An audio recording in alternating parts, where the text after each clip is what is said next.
I want to open your eyes to something that you are not really aware of, and that is about the voting blocks. There are about 10 major voting blocks in Nigeria. The first is Lagos with about 7 million votes. The second state is Kano with about 5 million votes. The third state with the highest voting block is Kaduna. After Kaduna, we have Rivers State. After Rivers State, we have Katsina State. After Katsina State, we have Oyo. Following Oyo State happens to be Delta. Delta has about 3.2 million votes.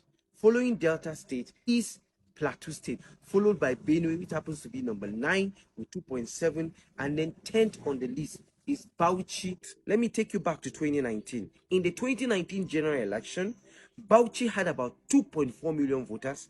Anambra also had about 2.4 million voters. But go and check the result. In that same result, Bauchi recorded about 1 million votes, whereas Anambra recorded only about 500,000 votes. In that same election, Borno State, with the voting strength about 2.3 million, and Delta State, with a voting strength of about 2.8 million, will shock you, because in that same election, in Borno, we had about 900,000 people coming out to vote, whereas the Delta State that had about 2.8 million people had only about 800,000 people come out to vote. Benue State had a voting strength of about 2.4 million voters. Borno had about 2.3 million voters. But it will amaze you that still Benue State had just about 700,000 people coming out to vote.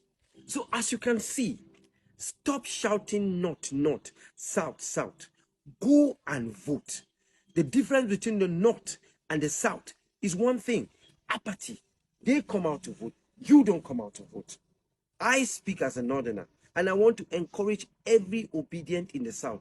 Go out and vote. Every vote counts. Come out and vote. You don't need to be afraid of the Kardashian states. All you have to do is to vote. God bless you, and let's make Peter Obi the president of the Federal Republic of Nigeria.